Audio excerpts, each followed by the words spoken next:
Hello, good evening students. कैसे हैं आप सभी लोग। और आज हम बात करेंगे आपके अर्थशास्त्र का पेपर और अकाउंटेंसी का पेपर दोनों ही एक साथ 4 मार्च को होने जा रहे हैं। तो इसलिए दोनों पेपर के बीच में गैप बिल्कुल नहीं है, इसलिए आप इस पेपर की बहुत अच्छी तैयारी करेंगे। इसके लिए आज के एपिसोड में हम आपको लेके आए हैं समष्टि अर्थशास्त्र के कुछ महत्वपूर्ण प्रश्न जो आपकी तैयारी में बहुत हेल्पफुल होंगे।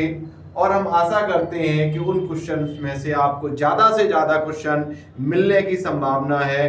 तो आइए चलते हैं हम लोग समष्टि अर्थशास्त्र के कुछ महत्वपूर्ण प्रश्न की तरफ। तो बात करते हैं। सबसे पहले क्वेश्चन ये है, देखिए आपके दो पेपर हैं, मतलब इकोनॉमिक्स में दो पार्ट होते हैं। पहला आपका समष्टि अर्थशास्त्र और एक और है व्यष्टि अर्थशास्त्र। तो समष्टि और व्यष्टि में दो पार्ट हैं। तो हम यहाँ पर आज बात करेंगे आपकी समष्टि अर्थशास्त्र की, मैक्रो इकोनॉमिक्स की। तो इसमें पहला क्वेश्चन है, विदेशी विनिमय दर से आप क्या समझते हो। विदेशी विनिमय दर को निर्धारित करने वाले मुख्य कारकों का वर्णन कीजिए। पहला क्वेश्चन आपका यह है कि विदेशी विनिमय दर से आप क्या समझते हैं, विनिमय दर को प्रभावित करने वाले कौन कौन से कारक होते हैं उनको बताना। What do mean by foreign exchange rate, explain the main factors which determine exchange rate. तो दूसरा पॉइंट है स्थिर विनिमय दर। दूसरा क्वेश्चन आपका क्या है, स्थिर विनिमय दर तथा नम्य, इसको हम क्या बोलते हैं, लोचशील भी बोलते हैं। क्या बोलते हैं, लोचशील विनिमय दर का क्या अर्थ है। स्थिर और नम्य विनिमय दर में अंतर बताइए। तो यहाँ पर what do mean by fixed exchange rate and flexible exchange rate, difference between fixed and flexible exchange rate, दोनों के बीच में अंतर बताना है। देखिए स्थिर क्या विनिमय दर होती है कि वह विनिमय दर जो सरकार के द्वारा निर्धारित कर दी जाती है, स्थिर विनिमय दर कहलाती है। लोचशील की अगर हम बात करें कि तो क्या होती है कि जो विनिमय दर बाजार की मांग और पूर्ति की शक्तियों के द्वारा निर्धारित होती है उसे हम लोचशील विनिमय दर कहते हैं। दोनों में अंतर बता देंगे। फिर आपका क्वेश्चन आता है, भुगतान शेष खाता क्या है। इसके चालू खाते और पूंजी खाते प्रत्येक के 3-3 घटकों के नाम बताइए। तो आप इजीली इस क्वेश्चन को अटेम्प्ट कर पाए। What is balance of payment account, name 3 component each of its current and capital account. ठीक। फिर आपका क्वेश्चन आता है, व्यापार शेष किस प्रकार से भुगतान शेष से भिन्न है, यानी कि व्यापार शेष और भुगतान शेष में आपको अंतर बताना है। फिर आपका एक क्वेश्चन यहाँ बनता है, 5वां क्वेश्चन है आपका, सरकारी बजट को परिभाषित कीजिए, या सरकारी बजट से आप क्या समझते हैं, सरकारी बजट किसे कहते हैं, और सरकारी बजट के उद्देश्य बताइए, यानी बजट के क्या क्या उद्देश्य होते हैं। तो सरकार बजट क्या होता है कि सरकार की एक वर्ष की अनुमानित व्यय और अनुमानित आय के लेखा जोखा, यानी उसका एक जो विवरण पत्र होता है, स्टेटमेंट होता है, उसे हम क्या कहते हैं, सरकारी बजट कहते हैं। फिर इसके उद्देश्य भी बता देंगे। यह हम बात करते हैं अगले क्वेश्चन नंबर 6 है, वो है आपका प्रत्यक्ष कर और अप्रत्यक्ष कर में अंतर बताना है।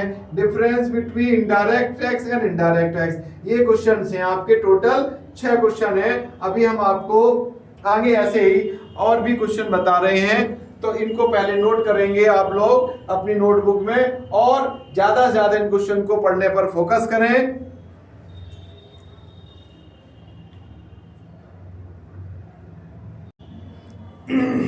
हेलो। तो हम लोग अभी तक 6 क्वेश्चन कर चुके थे। 7 क्वेश्चन है हमारा, राजकोषीय घाटा क्या है। क्या बताए, राजकोषीय घाटा क्या है। तो what do mean by fiscal deficit, क्या बताया, राजकोषीय घाटा क्या है, what do mean by fiscal deficit. Next question आपका 8 नंबर, राजस्व प्राप्तियां और पूंजीगत प्राप्तियां का क्या अर्थ है। पूंजीगत प्राप्तियों का क्या अर्थ है, what do mean by revenue received and capital received. तो कैपिटल रिसीव्ड और रेवेन्यू रिसीव्ड का अर्थ बताना यहाँ पर। फिर बात क्वेश्चन आता है आपका 9 नंबर, राजकोषीय घाटे और प्राथमिक घाटे में अंतर बताओ। तो difference between primary deficit and fiscal deficit, तो प्राइमरी डेफिसिट और फिस्कल डेफिसिट में आपको अंतर बताना है। फिर आपका 10 नंबर का जो क्वेश्चन है वो आता है, आधिक्य मांग से आप क्या समझते हो? आधिक्य मांग के कौन कौन से कारण आते हैं और इसके प्रभाव क्या पड़ते हैं, उनका वर्णन करना है आपको। तो what do mean by excess demand, explain it's reasons and impact, यानी इसके कारण क्या क्या होते हैं और इसके प्रभाव क्या क्या पड़ते हैं, ये आपको बताना है। अब हम बात करते हैं स्फीतिक अंतराल क्या होता है और अब स्फीतिक अंतराल क्या होता है, इन दोनों का अर्थ आपको बताना है। तो what do you mean by inflationary gap and deflationary gap, क्या बताना है? इन्फ्लेशनरी गैप और डिफ्लेशनरी गैप के बारे में आपको बताना है। फिर नेक्स्ट क्वेश्चन है आपका, मुद्रा से आप क्या समझते हो? मुद्रा के विभिन्न कार्यों का वर्णन करो। What you mean by money, क्या बताया? What you mean by money, explain various function of money, explain various function of money. फिर आपका क्वेश्चन आता है, वस्तु विनिमय प्रणाली क्या है? वस्तु विनिमय प्रणाली क्या है? वस्तु विनिमय प्रणाली की सीमाओं, अगर आपसे लिमिटेशन पूछ। Hello, good evening students. तो हम लोग 6 क्वेश्चन बात कर चुके थे और इसके बाद हम 7वें क्वेश्चन है हमारा, राजकोषीय घाटा क्या अर्थ है? तो what do you mean by fiscal deficit, क्या है? What do you mean by fiscal deficit. फिर हम बात करते हैं कि राजस्व प्राप्तियों और पूंजीगत प्राप्तियों का क्या अर्थ है। तो आपको क्या बताना है? What do you mean by revenue received और कैपिटल रिसीव्ड में क्या क्या अर्थ है, दोनों का मीनिंग बताना है। फिर आपकी बात करते हैं क्वेश्चन नंबर 9 की, तो राजकोषीय घाटा और प्राथमिक घाटे के बीच में आपको अंतर बताना है।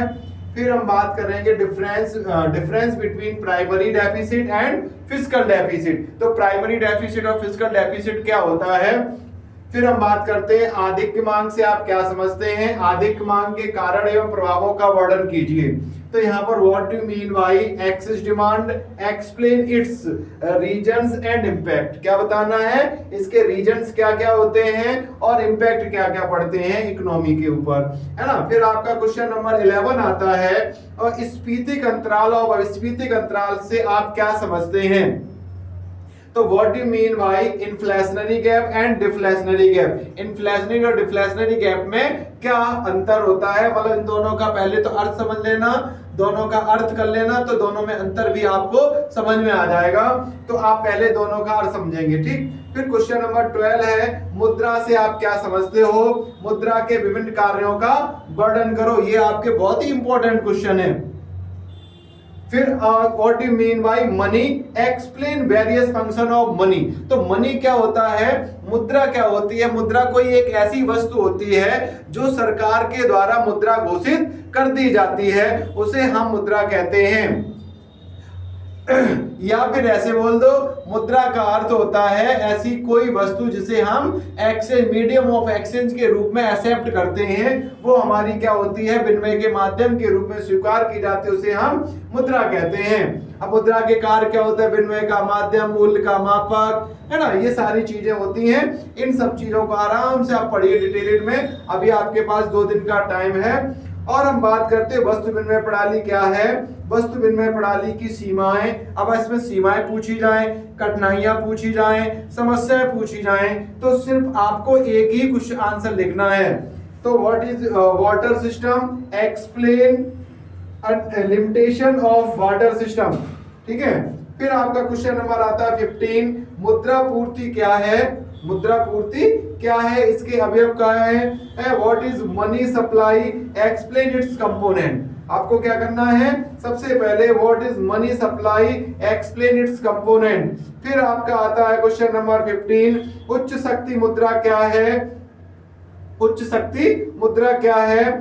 What do mean by high powered money, high powered money ये आप क्या होती है? ये टोटल आपके क्वेश्चन हुए 15, और हम इसी के आगे और क्वेश्चन बताने जा रहे हैं। तो ये क्वेश्चन आप अच्छे से तैयार करें।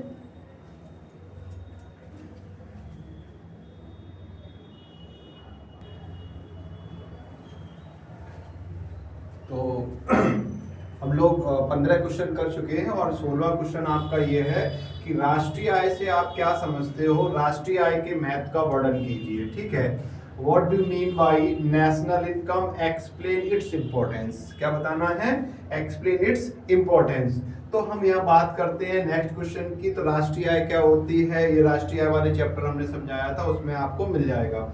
फिर हम बात करते हैं केंद्रीय बैंक से आप क्या समझते हैं, केंद्रीय बैंक के कार्यों का वर्णन करो।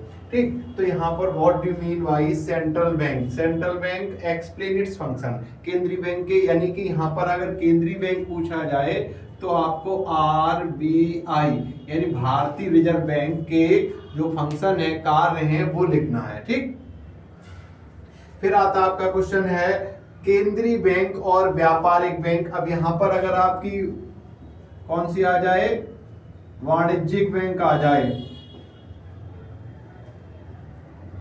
वाणिज्यिक बैंक, ठीक है, तब भी आपको यही लिखना है। केंद्रीय बैंक और व्यापारिक बैंक या वाणिज्यिक बैंक में अंतर पूछा जाए तब भी आपको यही लिखना है। फिर आता है राष्ट्रीय आय और घरेलू आय में क्या से आप क्या समझते हो, what do mean by national income,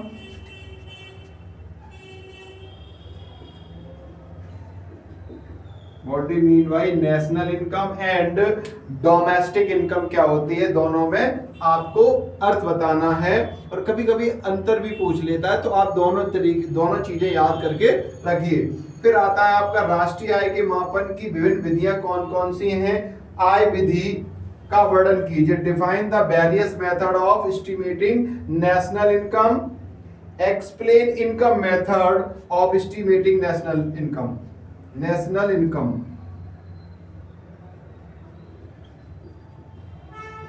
national income, ठीक है, तो आपको नेशनल इनकम मेथड को एक्सप्लेन करना है। फिर हम बात करते हैं आय के चक्रीय प्रवाह से आप क्या समझते हो, what do mean by circular flow of income. फिर आपके ये क्वेश्चन बन जाते हैं, टोटल क्वेश्चन नंबर हो गए आपके 21 और 21 क्वेश्चन हो गए हैं। और अब क्वेश्चन आपको तैयार करने हैं, किस तरीके से आप अपने हिसाब से अच्छे से तैयारी करके जाएं ताकि आपको ज्यादा से ज्यादा ये क्वेश्चन मिलेंगे और उनका लाभ आपको अच्छे से मिल पाएगा।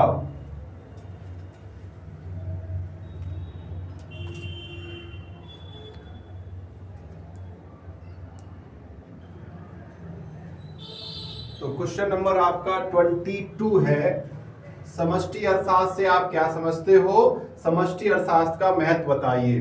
तो क्वेश्चन है what do you mean by macro economics, explain it's important. क्या बताना है, समष्टि अर्थशास्त्र क्या है और इसके इंपॉर्टेंस को बताना है आपको। फिर हम बात करते हैं स्टॉक और प्रवाह से आप क्या समझते हो, what do you mean by stock और फ्लो, इन दोनों से आप क्या समझते हो। और इन दोनों में डिफरेंट भी पूछ लेता है कभी कभी, तो आप दोनों तैयार करके जाएं कि स्टॉक और फ्लो। ठीक, फिर हम बात करते हैं और इसका एग्जाम्पल, इसके उदाहरण जरूर आप पढ़ के जाएं। ठीक है, इसके एग्जाम्पल जो है स्टॉक और फ्लो के, तो मल्टीपल चॉइस में वो पूछे जा सकते हैं। नेक्स्ट क्वेश्चन है आपका मध्यवर्ती वस्तुएं तथा अंतिम वस्तुओं से आप अंतिम वस्तुओं से आप क्या समझते हो। तो what do mean by intermediate goods और फाइनल गुड्स। इंटरमीडिएट गुड्स और फाइनल गुड्स में आप क्या समझते हैं, इन दोनों में भी अंतर आ जाता है, तो आप दोनों और इनके उदाहरण एग्जाम्पल जरूर आप, जैसे मान लीजिए मिल्क है। ठीक, तो मिल्क क्या है, जो कंज्यूमर है, उपभोक्ता है, उसके लिए तो वो अंतिम वस्तु हो गई अगर वो अपने उपभोग के लिए ले रहा है। ठीक, और वही अगर दुकानदार डेयरी पे से लाके उसको बेच रहा है तो उसके लिए क्या हो गई, मध्यवर्ती वस्तु हो गई। तो ये बातें ध्यान रखनी है आपको पेपर के टाइम पर कि कौन सी वस्तु में अंतर पूछा जा रहा है और उसका मतलब क्या होगा।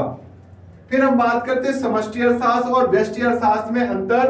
तो difference between macro economics and micro economics, इन दोनों के बीच में आपको डिफरेंस करना है। तो ये टोटल नंबर ऑफ क्वेश्चन आपके 25 हो चुके हैं। Best of luck of your exam. और इकोनॉमिक्स में हम जानते हैं कि आपको इस क्वेश्चन में, इस टोटल 25 क्वेश्चन में से 100% आपको जरूर मिल जाएंगे। और ज्यादा से ज्यादा तैयारी करके जाओ, ज्यादा से ज्यादा नंबर लेके आओ और ज्यादा से ज्यादा परसेंटेज आओ। वीडियो को लाइक करें, सब्सक्राइब करें, कमेंट करना और शेयर करना तो बिल्कुल ना भूलें।